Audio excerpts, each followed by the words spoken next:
ಆತ್ಮೀಯ ಬಂಧುಗಳಿಗೆ ನಮಸ್ಕಾರ. ನಾವು ಇಂದು ಬಾಬೂಜಿ ಮಹಾರಾಜರ ಸಹಜ ಮಾರ್ಗದ 10 ನಿಯಮಗಳ ವ್ಯಾಖ್ಯಾನ ಎನ್ನುವ ಪುಸ್ತಕದ 8ನೇ ನಿಯಮವನ್ನು ಓದಿ ತಿಳ್ಕೊಳ್ಳೋಣ. ಊಟ ಮಾಡುವಾಗ ದೇವರನ್ನು ನೆನೆಯುತ್ತಾ ದೊರೆತದ್ದನ್ನು ಪ್ರಸನ್ನತೆಯಿಂದ ಸ್ವೀಕರಿಸಿರಿ.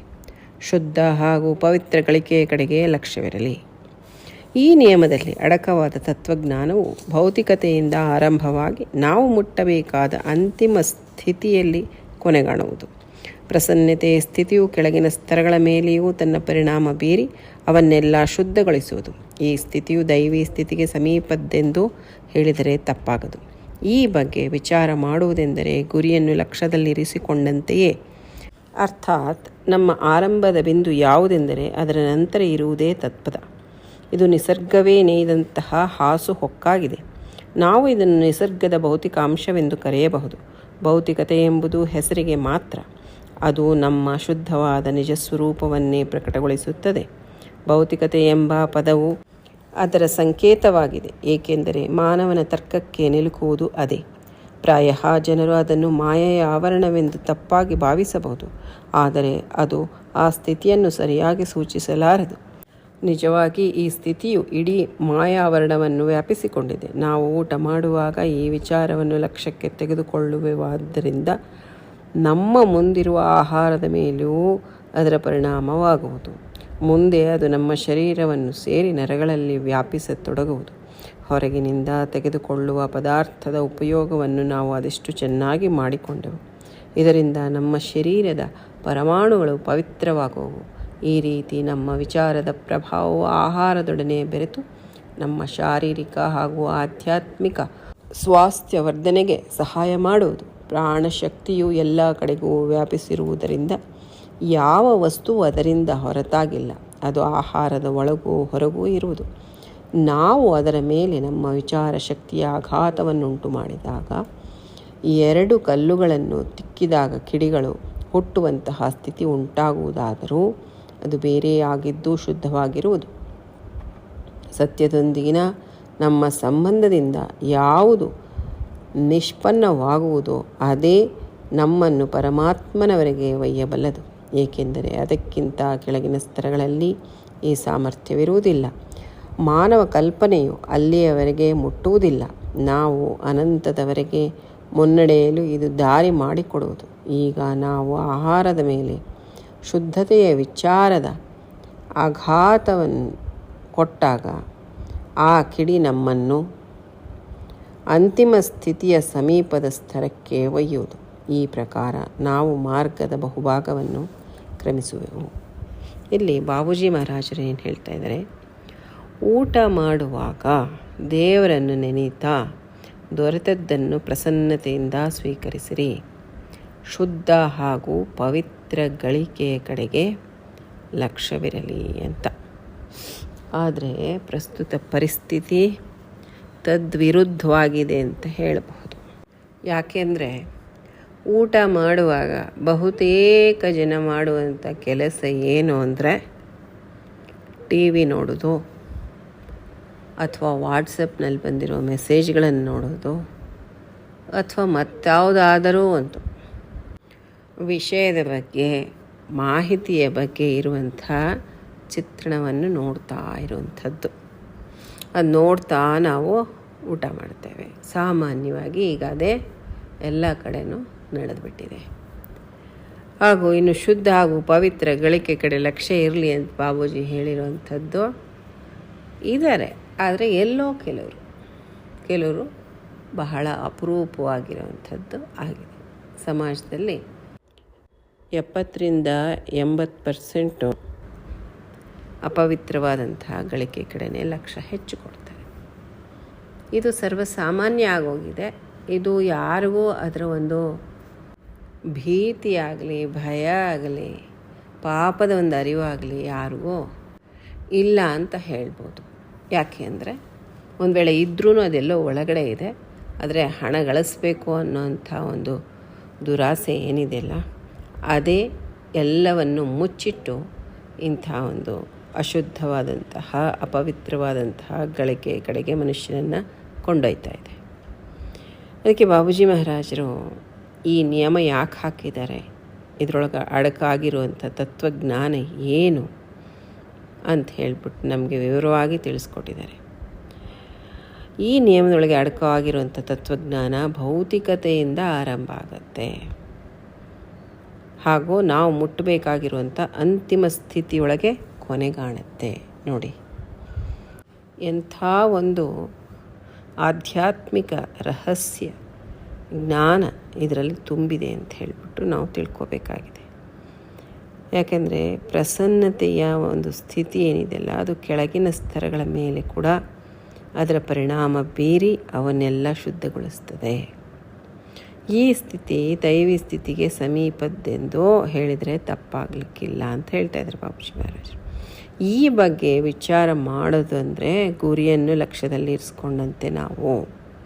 ಏಕೆಂದರೆ ಪ್ರಸನ್ನರಾಗಿ ಇದ್ದೀವಿ ಅಂದರೆ ನಾವು ಭಗವಂತನನ್ನು ಪಡ್ಕೋಬೇಕು ಅಂತ ಇಚ್ಛಿಸ್ತಾ ಇದ್ದೀವಿ ಅಂತ. ಅರ್ಥಾತ್ ನಮ್ಮ ಆರಂಭದ ಬಿಂದು ಯಾವುದೆಂದರೆ ಅದರ ನಂತರ ಇರುವುದೇ ತತ್ಪದ. ನಾವು ನಮ್ಮ ಆರಂಭದ ಬಿಂದು ಏನಿದೆಯಲ್ಲ ಅದರ ಆದ ನಂತರ ಇರುವಂಥದ್ದೇ ತತ್ಪದ. ಇದು ನಿಸರ್ಗವೇ ನೇಯ್ದಿರುವಂತಹ ಹಾಸುಹೊಕ್ಕಾಗಿದೆ ಅಂತ ಹೇಳ್ತಾರೆ ಬಾಬೂಜಿಯವರು. ನಾವು ಇದನ್ನು ನಿಸರ್ಗದ ಒಂದು ಭೌತಿಕ ಅಂಶ ಅಂಥೇಳಿ ಕರಿಬೋದು. ಭೌತಿಕತೆ ಅನ್ನೋದು ಹೆಸರಿಗೆ ಮಾತ್ರ ಅದು ಇರೋದು. ಅದು ನಮ್ಮ ಶುದ್ಧವಾದಂತಹ ನಿಜ ಸ್ವರೂಪವನ್ನೇ ಪ್ರಕಟಗೊಳಿಸುತ್ತದೆ. ನೋಡಿ, ಒಂದು ಪ್ರಸನ್ನತೆಯ ಬಗ್ಗೆ ಎಷ್ಟು ನಾವು ತಿಳ್ಕೋಬೇಕಾಗಿದೆ. ನಮ್ಮ ನಿಜವಾದಂತಹ ಸ್ವರೂಪವನ್ನು ಅದು ಪ್ರಕಟಗೊಳಿಸ್ತದೆ ಪ್ರಸನ್ನತೆ ಅನ್ನೋದು. ಭೌತಿಕತೆ ಅನ್ನುವಂಥ ಪದ ಏನಿದೆಯಲ್ಲ ಅದು ಅದರ ಸಂಕೇತ ಆಗಿದೆ. ಯಾಕೆಂದರೆ ಮಾನವನ ತರ್ಕಕ್ಕೆ ನಿಲ್ಕೋದೇನಿದೆಯಲ್ಲ ಅದು ಭೌತಿಕತೆ ಮಾತ್ರ. ಅಂದರೆ ನಮ್ಮ ಕಣ್ಣಿಗೆ ಕಾಣುವಂಥದ್ದು. ಪ್ರಾಯ ಜನರು ಏನಂದರೆ ಅದನ್ನು ಮಾಯೆಯ ಆವರಣ ಅಂಥೇಳಿ ತಪ್ಪಾಗಿ ಭಾವಿಸಿರ್ಬೋದು. ಆದರೆ ಅದು ಆ ಸ್ಥಿತಿಯನ್ನು ಸರಿಯಾಗಿ ಸೂಚಿಸಲಿಕ್ಕೆ ಸಾಧ್ಯ ಇಲ್ಲ. ನಿಜವಾಗೂ ಈ ಸ್ಥಿತಿ ಇಡೀ ಮಾಯಾವರಣವನ್ನು ವ್ಯಾಪಿಸ್ಕೊಂಡಿದೆ. ನಾವು ಊಟ ಮಾಡುವಾಗ ಈ ವಿಚಾರವನ್ನು ಲಕ್ಷ್ಯಕ್ಕೆ ನಾವು ತಂದುಕೊಳ್ಳುವೆ. ಆದ್ದರಿಂದ ನಮ್ಮ ಮುಂದಿರುವಂತಹ ಆಹಾರದ ಮೇಲೂ ಅದರ ಪರಿಣಾಮ ಆಗತ್ತೆ. ಇದು ಬಹಳ ಮುಖ್ಯವಾಗಿದೆ ಅಂಥದ್ದು. ಮುಂದೆ ಅದು ನಮ್ಮ ಶರೀರವನ್ನು ಸೇರಿ ನರಗಳಲ್ಲಿ ವ್ಯಾಪಿಸ್ತೊಡಗುತ್ತದೆ. ಹೊರಗಿನಿಂದ ತೆಗೆದುಕೊಳ್ಳುವಂಥ ಪದಾರ್ಥದ ಉಪಯೋಗವನ್ನು ನಾವು ಅದೆಷ್ಟು ಚೆನ್ನಾಗಿ ಮಾಡ್ತಾಯಿದ್ದೀವಿ ನೋಡಿ ಅಂತ ಹೇಳ್ತಾ ಇದ್ದಾರೆ ಬಾಬೂಜಿಯವರು. ಇದರಿಂದ ನಮ್ಮ ಶರೀರದ ಪರಮಾಣುಗಳು ಪವಿತ್ರ ಆಗತ್ತೆ ಅಂತ ಈಗ ನಾವು ವಿಚಾರ ಮಾಡುವಂಥ ಸಮಯ ಬಂತು. ಈಗ ನೋಡಿ, ಭಗವಂತನ ಸ್ಮರಣೆಯಲ್ಲಿ ನಾವು ಆಹಾರ ತಗೊಂಡ್ರೆ ಪ್ರಸನ್ನರಾಗಿ ಅದು ನಮ್ಮ ಮೂಲ ಸ್ವರೂಪವನ್ನು ಸೂಚಿಸುವಂತಹ ಸ್ಥಿತಿಯಲ್ಲಿದ್ದು ಭಗವಂತನನ್ನು ನೆನೆಸ್ಕೊತ ನಾವು ಆಹಾರ ತಗೊಂಡ್ರೆ ಆ ಒಂದು ವಿಚಾರದಿಂದ ಆಹಾರ ಕೂಡ ಶುದ್ಧಗೊಂಡು ಪವಿತ್ರಗೊಂಡು ಅದರ ಒಂದು ಪ್ರತಿಯೊಂದು ಕಣನೂ ದೈವತ್ವದಿಂದ ತುಂಬಿ ತುಳುಕತ್ತೆ. ಯಾವಾಗ ಅದನ್ನು ನಾವು ಸೇವನೆ ಮಾಡಿದ್ದೀವೋ ಅದರ ಪರಿಣಾಮ ಏನಿದೆಯಲ್ಲ ಅದು ನಮ್ಮ ದೇಹದ ಮೇಲೆ ಆಗತ್ತೆ ಅಂತ ಹೇಳಿದ ಮೇಲೆ, ಈಗ ನಾವು ಊಟ ಮಾಡುವಾಗ ಟಿ ವಿನಲ್ಲಿ ಯಾವುದೋ ಒಂದು ದೊಡ್ಡ ಸಿನಿಮಾ ಬರ್ತಾ ಇರುತ್ತೆ. ಅದರಲ್ಲಿ ಒಂದು ಯುದ್ಧನೋ ಒಂದು ಅಥವಾ ಹೀರೋ ವಿಲನ್ ಒಂದು ಫೈಟಿಂಗೋ ಅಥವಾ ಇನ್ಯಾವುದೋ ಒಂದು ಕ್ರೂರವಾದಂತಹ ಕೃತ್ಯನೋ ಬಂತು ಅಂತ ಇಟ್ಕೊಳ್ಳಿ, ಅಥವಾ ಅತ್ತೆ ಸೊಸೆ ಸೇಡಿನ ಸೀರಿಯಲ್ಲೇ ಬಂತು ಅಂತ ಇಟ್ಕೊಳ್ಳಿ. ಅದನ್ನು ತುಂಬ ಜನ ಮಹಿಳೆಯರ ಮನೆಯಲ್ಲಿ ನೋಡ್ತಾ ಇರ್ತಾರೆ ಸೀರಿಯಲ್ಗಳು, ಅತ್ತೆ ಸೊಸೆ ಸೀರಿಯಲ್ಲು. ಅದರಲ್ಲಿ ಸೇಡು ಕೇಡು ಎಲ್ಲನೂ ನಡೀತಾ ಇರುತ್ತೆ. ಅದರಲ್ಲಿ ಒಂದು ವಿಚಿತ್ರ ಏನಂದರೆ ಬರೀ ಹೆಣ್ಮಕ್ಳೇ ಅದರಲ್ಲಿ ವಿಲನ್ಗಳಿರ್ತಾರೆ. ಅದು ಇನ್ನೊಂದು ವಿಚಿತ್ರವಾಗಿರುವಂಥ ವಿಷಯ. ಆದರೆ ಸಿನಿಮಾಗಳಲ್ಲಿ ಗಂಡಸರ ವಿಲನ್ನ ತೋರಿಸ್ತಾರೆ. ಇಂಥ ಒಂದು ಚಿತ್ರಣವನ್ನು ನಾವು ನೋಡ್ತಾ ಆ ವಿಚಾರದಲ್ಲಿ ನಾವು ಊಟ ಮಾಡಿದರೆ ಮತ್ತು ಅದರ ಪ್ರಭಾವ ಎಲ್ಲಿಗೆ ಹೋಗುತ್ತೆ? ನಮ್ಮ ಆಹಾರದ ಮೇಲೇ ಬೀಳುತ್ತೆ. ಯಾವಾಗ ನಮ್ಮ ಆಹಾರ ನಾವು ಸೇವನೆ ಮಾಡಿದ್ದೀವಿ ಅಂದರೆ ನಮ್ಮ ನರಗಳಲ್ಲಿ ಆ ದ್ವೇಷ, ಆ ಕ್ರೂರತ್ವ, ಆ ಅಮಾನುಷವಾದಂತಹ ಪ್ರವರ್ತನೆಗಳು ಇವೆಲ್ಲನೂ ಆ ದೈತ್ಯ ಅಂತ ಹೇಳ್ಬೋದು, ಆ ದೈತ್ಯ ರೀತಿಯಲ್ಲಿ ನಡೀತಾ ಇರುತ್ತವೆಲ್ಲ. ಅಂಥ ಎಲ್ಲ ಒಂದು ಸನ್ನಿವೇಶಗಳನ್ನು ನೋಡ್ತಾ ನಾವು ಊಟ ಮಾಡಿದರೆ ಅವಾಗ ಏನಾಗುತ್ತೆ? ಆಹಾರದ ಮೇಲೆ ಅದೇ ಪರಿಣಾಮ ಉಂಟಾಗತ್ತೆ. ಅವಾಗ ಏನಾಗುತ್ತೆ? ಒಳಗಡೆಗೆ ಆ ಕೆಟ್ಟ ಪರಿಣಾಮನೇ ಬೀರಿ ನಮ್ಮ ದೇಹದಲ್ಲಿ ಬೇಡವಾಗಿರುವಂಥ ರೋಗಗಳೆಲ್ಲ ಬರ್ತವೆ. ಯಾತಕ್ಕಾಗಿ ಮುಖ್ಯವಾಗಿ ರೋಗ ಮನುಷ್ಯನಿಗೆ ಬರುತ್ತೆ ಅಂದರೆ ಅದರಲ್ಲಿ ಇದೊಂದು ಮೂಲ ಕಾರಣ. ಹಳೆಯ ಕಾಲದಲ್ಲಿ ಜನರು ಆರೋಗ್ಯವಾಗಿದ್ದರು ಅಂದರೆ ಅಲ್ಲಿ ಆವಾಗ ಟಿ ವಿ ಅಂಥದ್ದು ಇರಲಿಲ್ಲ. ಸುಖವಾಗಿ ಕೂಡ್ತಾಯಿದ್ರು, ಊಟ ಮಾಡ್ತಾಯಿದ್ರು, ಭಗವಂತನನ್ನು ನೆನೆಸ್ಕೊತ ಚಿತ್ರಾವತಿ ಇಟ್ಟು ಆತನ ಸ್ಮರಣೆಯಲ್ಲಿ ಊಟ ಶುರು ಆಗ್ತಾಯಿತ್ತು. ಹಾಗೂ ಮಧ್ಯದಲ್ಲಿ ದೇವರ ನಾಮನೂ ಹಾಡ್ತಾಯಿದ್ರು. ಅಂದರೆ ಭಗವಂತನ ಸ್ಮರಣೆಯಲ್ಲಿ ಊಟ ಮಾಡಬೇಕು ನಾವು ಅನ್ನೋಂಥದ್ದೊಂದು ರೀತಿಯಾದಂತಹ ಜೀವನ ಆವಾಗಿತ್ತು. ಇವಾಗ ಹಾಗಿಲ್ಲ. ಎಲ್ಲ ಪಾಶ್ಚಾತ್ಯದ ಒಂದು ಪ್ರಭಾವ. ಈ ಪ್ರಭಾವದಿಂದ ಏನು ಅಂದರೆ ಈ ಎಲ್ಲ ಒಂದು ಅವಲಕ್ಷಣಗಳು ನಮ್ಮ ಜೀವನದಲ್ಲಿ ಪ್ರವೇಶ ಮಾಡಿ ಇರೋದನ್ನೆಲ್ಲ ಹೊಲಸೆಬ್ಸಿ ದಿನನಿತ್ಯ ಮಾಡುವಂತಹ ಕೆಲಸ ಕಾರ್ಯಗಳಲ್ಲಿ ಎಲ್ಲ ಏರುಪೇರುಗಳನ್ನು ಮಾಡಿ ಕಡೆಗೆ ಮನುಷ್ಯನ ಆರೋಗ್ಯ ಕುಂದಿ, ಅದು ದೈಹಿಕವಾದಂಥದ್ದೇ ಅಲ್ಲ ಮಾನಸಿಕವಾದಂಥದ್ದೂ ಈ ಥರ ಒಂದು ದುಷ್ಪರಿಣಾಮ ಉಂಟು ಮಾಡಿರುವಂಥದ್ದಾಗಿದೆ. ಕಾರಣ ಬಾಬೂಜಿ ಮಹಾರಾಜರು ಏನು ಹೇಳ್ತಾ ಇದ್ದಾರೆ, ನಾವು ಊಟ ಮಾಡುವಾಗ ಭಗವಂತನ ಸ್ಮರಣೆ ಮಾಡಿದ್ರೆ ಆ ದೇಹದ ಪರಮಾಣುಗಳು ಪವಿತ್ರವಾಗತ್ತೆ ಅಂತ. ಈ ರೀತಿ ನಮ್ಮ ವಿಚಾರದ ಪ್ರಭಾವ ಆಹಾರದೊಟ್ಟಿಗೆ ಬೆರೆತು ನಮ್ಮ ಶಾರೀರಿಕ ಹಾಗೂ ಆಧ್ಯಾತ್ಮಿಕ ಸ್ವಾಸ್ಥ್ಯ ವರ್ಧನೆಗೆ ಸಹಾಯ ಆಗತ್ತೆ. ಕಾರಣ ಮಿತ್ರರೇ, ಕೇವಲ ಆಧ್ಯಾತ್ಮದ ಸಾಧನೆ ಮಾಡೋರಷ್ಟೇ ಅಲ್ಲ, ಪ್ರತಿಯೊಬ್ಬ ಮನುಷ್ಯನೂ ಮಾಡಬೇಕಾಗಿರುವಂತಹ ಕರ್ತವ್ಯ ಇದು, ಪಾಲನೆ ಮಾಡಬೇಕಾಗಿರುವಂತಹ ನಿಯಮ ಇದು. ಹಾಗಾಗಿ ಪ್ರಾಣಶಕ್ತಿ ಎಲ್ಲ ಕಡೆ ವ್ಯಾಪಿಸಿರೋದ್ರಿಂದ ಯಾವ ವಸ್ತು ಅದರಿಂದ ಬೇರೆ ಹೊರತಾಗಿಲ್ಲ. ಈ ಇಡೀ ವಿಶ್ವದ ರಚನೆಯೆಲ್ಲ ಆ ಪ್ರಾಣಶಕ್ತಿಯಿಂದನೇ ರಚಿತವಾಗಿರುವಂಥದ್ದು. ಕಾರಣ ಅದರಲ್ಲಿ ಎಲ್ಲದರಲ್ಲೂ ಆ ಪ್ರಾಣಶಕ್ತಿ ಇದೆ, ಪ್ರತಿಯೊಂದು ಕಣದಲ್ಲೂ ಇದೆ. ಅದು ಆಹಾರದ ಒಳಗೆ ಹೊರಗೆ ಇರುವುದರಿಂದ ನಾವು ಅದರ ಮೇಲೆ ನಮ್ಮ ವಿಚಾರ ಶಕ್ತಿಯ ಒಂದು ಆಘಾತವನ್ನು ಉಂಟು ಮಾಡಿದಾಗ, ಎರಡು ಕಲ್ಲುಗಳನ್ನು ತಿಕ್ಕಿದಾಗ ಕಿಡಿ ಹೆಂಗೆ ಹುಟ್ಟುತ್ತೋ ಅಂಥ ಒಂದು ಸ್ಥಿತಿ ಉಂಟಾಗತ್ತೆ. ಆದರೆ ಅದು ಬೇರೆ ಆಗಿದ್ದು ಶುದ್ಧವಾಗಿರುವಂಥ ಸ್ಥಿತಿ ಆಗುತ್ತೆ. ಆವಾಗ ನಮಗೆ ಸತ್ಯದೊಂದಿಗಿನ ನಮ್ಮ ಸಂಬಂಧ ಯಾವುದು ನಿಷ್ಪನ್ನವಾಗುವುದೋ ಅದೇ ನಮ್ಮನ್ನು ಪರಮಾತ್ಮನವರೆಗೆ ಕರ್ಕೊಂಡು ಹೋಗುತ್ತೆ. ಯಾಕೆಂದರೆ ಅದಕ್ಕಿಂತ ಕೆಳಗಿನ ಸ್ತರಗಳಲ್ಲಿ ಈ ಸಾಮರ್ಥ್ಯ ಇರೋದಿಲ್ಲ. ಮಾನವನ ಕಲ್ಪನೆ ಅಲ್ಲಿವರೆಗೆ ಮುಟ್ಟೋದೇ ಇಲ್ಲ. ನಾವು ಅನಂತದವರೆಗೆ ಮುನ್ನಡೆಯಲಿಕ್ಕೆ ಇದು ದಾರಿ ಮಾಡಿಕೊಡುತ್ತೆ. ಈಗ ನಾವು ಆಹಾರದ ಮೇಲೆ ಶುದ್ಧತೆ ವಿಚಾರದ ಆಘಾತ ಕೊಟ್ಟಾಗ ಆ ಕಿಡಿ ನಮ್ಮನ್ನು ಅಂತಿಮ ಸ್ಥಿತಿಯ ಸಮೀಪದ ಸ್ತರಕ್ಕೆ ಕರ್ಕೊಂಡು ಹೋಗುತ್ತೆ.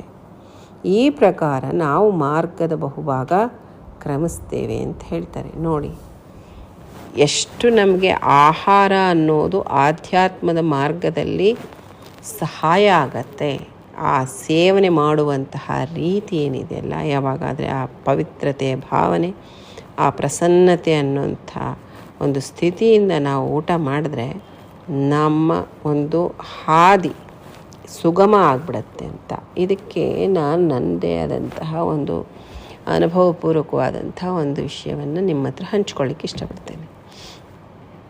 ನಾನು ರಾಘವೇಂದ್ರ ಸಾಹೇಬರು ನಮ್ಮ ಮನೆಗೆ ಬಂದಾಗ ಹಾಗೂ ನಾನು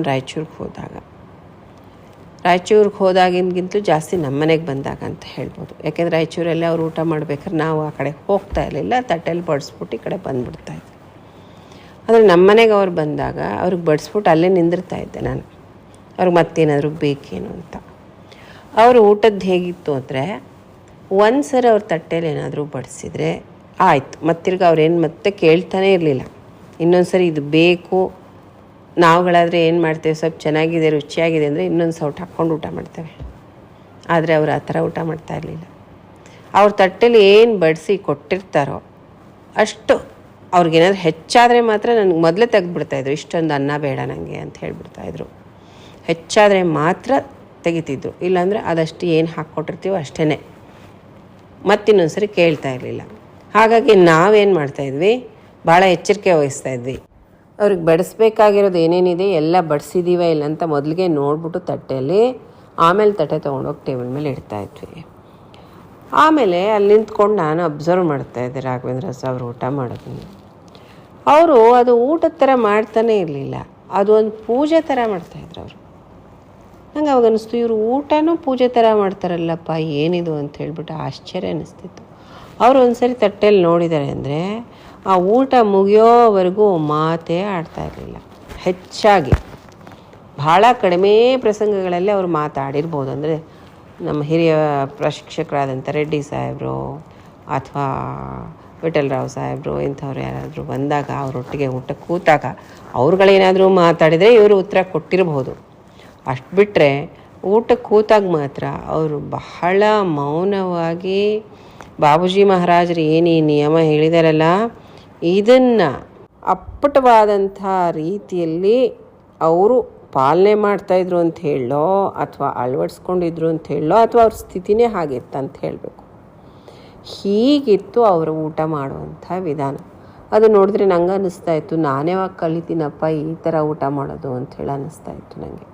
ಅಂದರೆ ಅದರಲ್ಲಿ ಏನು ಅಂದರೆ ಪ್ರತಿ ಒಂದು ವಸ್ತು ಏನು ಊಟಕ್ಕೆ ಹಾಕಿರ್ತಾರೆ ಅದು ಭಗವಂತನ ಪ್ರಸಾದ ಅಂತ ಅವ್ರು ಭಾವಿಸ್ತಾಯಿದ್ರು. ಅವ್ರು ಊಟ ಮಾಡೋ ರೀತಿಯಲ್ಲಿ ಆ ಥರ ಇರ್ತಿತ್ತು, ಅದು ಪ್ರಸಾದವಾಗಿಯೇ ಊಟ ಮಾಡ್ತಾಯಿದ್ರು ಅವರು. ಆದ ನಂತರ ನಾನು ಬಾಬೂಜಿ ಮಹಾರಾಜರ ಬಗ್ಗೆ ಕೇಳಿದ್ದೀನಿ. ಬಾಬೂಜಿ ಮಹಾರಾಜರು ಬಹಳ ಕಡಿಮೆ ಊಟ ಮಾಡ್ತಾಯಿದ್ರು. ಬೆಳಗ್ಗೆ ಒಂದು ಫುಲ್ಕ ತಿಂದರೆ ರಾತ್ರಿ ಒಂದು ಫುಲ್ಕ ತಿಂತಾಯಿದ್ರು ಅಂಥೇಳಿ. ಅಂದರೆ ಅರ್ಥ ಏನು? ಹಾಗಂದರೆ ಒಂದೊಂದು ಫುಲ್ಕ ತಿಂದು ನಾವುಗಳ ಜೀವನ ಮಾಡೋಕ್ಕಾಗತ್ತಾ ಅಂಥೇಳಿ ನಂಗೆ ಆಶ್ಚರ್ಯ ಅನ್ನಿಸ್ತಾಯಿತ್ತು ಅದನ್ನು ಕೇಳಿದರೆ. ಅಂದರೆ ಅವರಿಗೆ ಅದ್ರ ಕಡೆ ಲಕ್ಷ್ಯನೇ ಇಲ್ಲ. ಅವರ ಲಕ್ಷ್ಯ ಎಲ್ಲ ಕೇವಲ ಆಧ್ಯಾತ್ಮದ ಬಗ್ಗೆ, ಭಗವಂತನ ಬಗ್ಗೆ, ನಿಸರ್ಗದ ಕಾರ್ಯದ ಬಗ್ಗೆ ಇತ್ತು. ಜೀವಿಸ್ಲಿಕ್ಕೆ ಊಟ ಮಾಡಬೇಕು, ಊಟ ಮಾಡ್ಲಿಕ್ಕೆ ಜೀವಿಸೋದಿಲ್ಲ. ಆದರೆ ಈಗಿನ ಒಂದು ಪರಿಸ್ಥಿತಿಗಳೇನಿದ್ರೆ ಊಟ ಮಾಡ್ಲಿಕ್ಕೆ ಜೀವಿಸ್ಬೇಕು ಅನ್ನೋ ಥರ ಆಗಿದೆ. ಹಾಗಾಗಿ ಎಷ್ಟೋ ರೋಗಗಳು ರುಜಿನಗಳು ಮನುಷ್ಯನಿಗಿರುತ್ತೆ.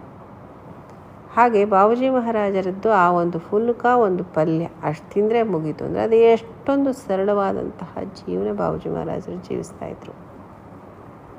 ಹಾಗೂ ಅವರ ಒಂದು ಗಳಿಕೆಯೂ ಅಷ್ಟೇ ಪವಿತ್ರವಾಗಿರುವಂಥ ಗಳಿಕೆ, ಆ ಪವಿತ್ರವಾದಂತಹ ಭಾವನೆ, ಆ ಪ್ರಸನ್ನತೆಯಿಂದ ಆಹಾರವನ್ನು ಸ್ವೀಕರಿಸೋದು. ಇದು ಎಲ್ಲಿ ಬೇರೆ ಎಲ್ಲಿ ನೋಡೋ ಅವಶ್ಯಕತೆನೇ ಇಲ್ಲ, ನಮ್ಮ ಕಣ್ಣೆದುರಿಗೇ ಇದೆ. ಹೀಗೂ ಉಂಟು ಅಂತ ಹೇಳಿಬಿಟ್ಟು.